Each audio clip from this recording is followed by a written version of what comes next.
Hi friends, ಹೇಗಿದ್ದೀರಾ? ನಾನು ನಿಮ್ಮ ಪ್ರೀತಿಯ ಸ್ಮಿತಾ. ನನ್ನ ಸ್ಮಿತಾ ಸೆಷನ್ಗೆ ಸ್ವಾಗತ. ಇವತ್ತಿನ ವಿಡಿಯೋದಲ್ಲಿ ನಾನು ಮನಸ್ಸಿಗೆ ಮುದ ನೀಡುವಂತಹ ದೇವಮಾಲಿ ಗ್ರಾಮದ ಬಗ್ಗೆ ನಾನು ಒಂದು ವಿಡಿಯೋ ಮಾಡಿದ್ದೀನಿ ಫ್ರೆಂಡ್ಸ್. ಆ ವಿಡಿಯೋ ತುಂಬ ಅಂದರೆ ತುಂಬ ಖುಷಿ ಕೊಡುತ್ತೆ.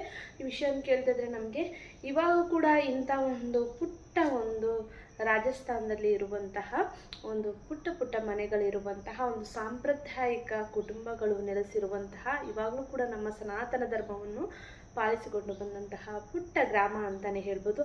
ಆ ಒಂದು ವಿಡಿಯೋನ ಡೀಟೇಲ್ಸ್ ಆಗಿ ಈ ವಿಡಿಯೋದಲ್ಲಿ ನಾನು ನಿಮಗೆ ತಿಳಿಸ್ಕೊಡ್ತೇನೆ ಫ್ರೆಂಡ್ಸ್. ನೋಡ್ಕೊಂಬರೋಣ ಅಲ್ಲ, ಬನ್ನಿ ಫ್ರೆಂಡ್ಸ್. ಮನಸ್ಸಿಗೆ ಮುದ ನೀಡುವ ದೇವಮಾಲಿ ಗ್ರಾಮವು ನಂಬಿಕೆಯ ಮೇಲೆ ನಿಂತಿದೆ.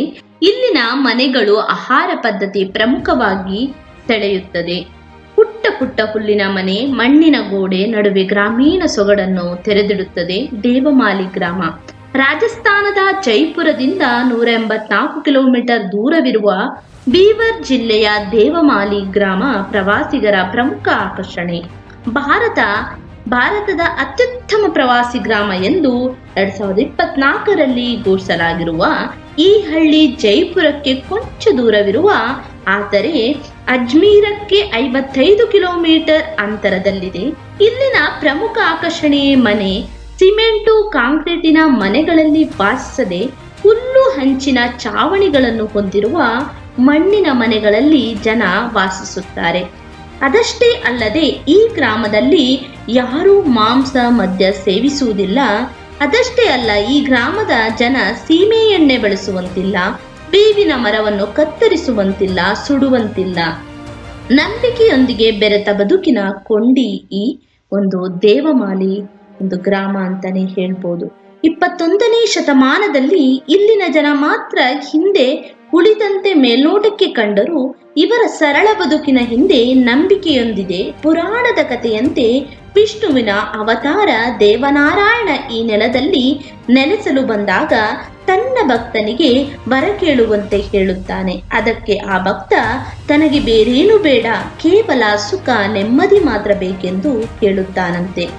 ಇದಕ್ಕೆ ತಥಾಸ್ತು ಎಂದ ದೇವನಾರಾಯಣ ಇಲ್ಲಿನ ಜನಗಳು ಹುಲ್ಲು ಹೆಂಚಿನ ಚಾವಣಿಯ ಮಣ್ಣಿನ ಮನೆಯಲ್ಲಿ ನೆಲೆಸುವಂತೆ ಆಶೀರ್ವದಿಸಿದನಂತೆ. ಈ ಕಾರಣದಿಂದ ಇಲ್ಲಿರುವ ಒಂದೇ ಗೋತ್ರದ ಗುಜ್ಜರ್ ಜನಾಂಗದವರು ತಮ್ಮ ಪೂರ್ವಜರು ದೇವರಿಗೆ ನೀಡಿದ್ದ ವಾಗ್ದಾನವನ್ನು ಇಂದಿಗೂ ಪಾಲಿಸುತ್ತಿದ್ದಾರೆ. ಇಟ್ಟಿಗೆ, ಲೋಹ ಅಥವಾ ಸಿಮೆಂಟ್ ನಂತರ ಕಾಂಕ್ರೀಟ್ ವಸ್ತುಗಳಿಂದ ಮನೆಗಳನ್ನು ನಿರ್ಮಿಸುವುದರಿಂದ ದೇವರಿಗೆ ಕೋಪ ಉಂಟಾಗುತ್ತದೆ ಎಂದು ನಂಬುವ ಕಾರಣ ಅವರು 1000 ವರ್ಷಗಳಿಗೂ ಹೆಚ್ಚು ಕಾಲ ಹುಲ್ಲಿನ ಚಾವಣಿಯ ಮಣ್ಣಿನ ಮನೆಗಳಲ್ಲಿ ವಾಸಿಸುತ್ತಿದ್ದಾರೆ. ಒಂದೊಮ್ಮೆ ಕಾಂಕ್ರೀಟ್ ಕಟ್ಟಡ ಕಟ್ಟಲು ಹೋದ ಕುಟುಂಬ ಕುರುಡರಾಗಿ ನಾಶವಾದ ಕಥೆಯೂ ಇಲ್ಲಿದೆ. ರಾಜಸ್ಥಾನದಲ್ಲಿರುವ ಗುಜ್ಜರ್ ಜನಾಂಗದವರು ಪಶುಪಾಲನೆ ಹಾಗೂ ಕೃಷಿಯನ್ನೇ ನಂಬಿಕೊಂಡಿರುವವರು. ಈ ಗ್ರಾಮದಲ್ಲಿ ಸುಮಾರು 10,000 ಗುಜ್ಜರ್ಗಳಿದ್ದು ಅದರಲ್ಲಿ 57% ಪುರುಷರು, 47% ಮಹಿಳೆಯರು. ಶ್ರೀಮಂತರಿರಲಿ ಬಡವರಿರಲಿ ಎಲ್ಲರೂ ಇಂದಿಗೂ ತಮ್ಮ ಮನೆಗಳನ್ನು ಮಣ್ಣಿನಿಂದ ನಿರ್ಮಿಸುತ್ತಾರೆ. ನೆಲವನ್ನು ಸಗಣಿ ಗೋಮೂತ್ರದಿಂದ ಸಾರಿಸುತ್ತಾರೆ. ಮನೆಗಳಿಗೆ ಬಾಗಿಲುಗಳಿದ್ದರೂ ಬೀಗ ಹಾಕುವಂತಿಲ್ಲ. ಇಂತಹ ಕಲಿಯುಗದಲ್ಲಿಯೂ ಸತ್ಯಯುಗದ ಅನುಭವವನ್ನು ಈ ಹಳ್ಳಿ ನೀಡುತ್ತದೆ. ಕುಡಿತ ಇಲ್ಲದಿರುವುದರಿಂದ ಈ ಗ್ರಾಮದಲ್ಲಿ ಜಗಳವಿಲ್ಲ. ಇಲ್ಲಿರುವ ಸುಮಾರು 2,000 ಎಕರೆ ಜಮೀನು ದೇವರ ಹೆಸರಿನಲ್ಲಿದ್ದು ಆ ಜಮೀನನ್ನು ದೇವರ ಹೆಸರಿನಲ್ಲಿ ಕುತ್ತಿ ಬಿತ್ತಬಹುದು ವಿನಃ ಹಂಚಿಕೊಳ್ಳುವಂತಿಲ್ಲ. ದೇವನಾರಾಯಣ ಗುಡಿ ಗುಡ್ಡದ ಮೇಲಿದ್ದು ಪ್ರತಿದಿನ ಗ್ರಾಮದ ಜನರು ಬಂದು ಪೂಜೆ ಸಲ್ಲಿಸುತ್ತಾರೆ. ಭಾರತೀಯ ಸಂಸ್ಕೃತಿ ಮತ್ತು ಅಚಲ ಧರ್ಮದ ಚೈತನ್ಯವನ್ನು ಸೆರೆ ಹಿಡಿಯುವ ಜೀವಂತ ಐತಿಹಾಸಿಕ ತಾಣ ಈ ದೇವಮಾಲಿ.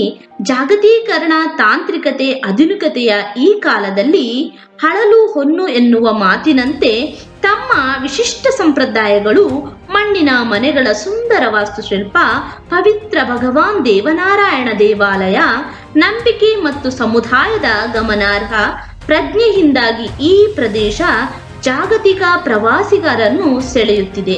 ಈ ಗ್ರಾಮದಲ್ಲಿ ಚಲನಚಿತ್ರ ಚಿತ್ರೀಕರಣಗಳು ನಡೆಯುತ್ತವೆ. ದೇವಮಾಲಿಗೆ ಭೇಟಿ ನೀಡುವುದರಿಂದ ಸಂಪ್ರದಾಯದಲ್ಲಿ ದೃಢವಾಗಿ ಬೇರೂರಿರುವ ಜೀವನ ವಿಧಾನದ ಒಂದು ನೋಟವನ್ನು ಅರಿಯಲು ತಮ್ಮ ಧರ್ಮ ಮತ್ತು ನಂಬಿಕೆಯಿಂದ ಒಟ್ಟಿಗೆ ಬಂಧಿಸಲ್ಪಟ್ಟ ಸಮುದಾಯದ ಆತಿಥ್ಯವನ್ನು ಸಮೀಪದಿಂದ ಅನುಭವಿಸಲು ಅವಕಾಶ ಸಿಗುತ್ತದೆ. ಐಹಿಕತೆಯಿಂದ ಕೊಟ್ಟ ಮಾತಿಗೆ ತಪ್ಪಿ ನಡೆದರೆ ಮೆಚ್ಚನಾ ಪರಮಾತ್ಮನು ಎಂದು ತಮ್ಮ ಪುರಾತನರ ಮಾತನ್ನು ಇಂದಿಗೂ ಚಾಚು ತಪ್ಪದೆ ನಡೆಸಿಕೊಂಡು ಬರುತ್ತಿರುವ ಜನರ ಹೆಚ್ಚುಗಾರಿಕೆ ಇಲ್ಲಿ ಕಾಣುತ್ತದೆ. ಅಕ್ಟೋಬರ್ನಿಂದ ಮಾರ್ಚ್ ತಿಂಗಳು ಈ ಗ್ರಾಮವನ್ನು ಸಂದರ್ಶಿಸಲು ಸೂಕ್ತ ಸಮಯ. ಗುಜ್ಜರಗಳು ಉತ್ತಮ ಆತಿಥ್ಯಕ್ಕೆ ಹೆಸರುವಾಸಿ. ಇಲ್ಲಿ ಮಾಂಸಾಹಾರ ನಿಷೇಧವಿರುವುದರಿಂದ ಸಸ್ಯಾಹಾರಿ ಭೋಜನಾಲಯಗಳಲ್ಲಿ ಸ್ಥಳೀಯ ಆಹಾರವನ್ನು ಆಸ್ವಾದಿಸಬಹುದು. ಐ ಹೋಪ್ ಈ ವಿಡಿಯೋ ಎಲ್ಲರಿಗೂ ಇಷ್ಟ ಆಗಿದೆ. ತಿಳ್ಕೊಂಡು ಇಷ್ಟ ಆಗಿದೆ ಏನು ಮಾಡಬೇಕು ಅಂತ ಗೊತ್ತಲ್ಲ, ಲೈಕ್ ಮಾಡಿ, ಶೇರ್ ಮಾಡಿ, ಸಬ್ಸ್ಕ್ರೈಬ್ ಮಾಡಿ. ಎಲ್ಲರಿಗೂ ನನ್ನ ಪ್ರೀತಿಯ ಧನ್ಯವಾದಗಳು.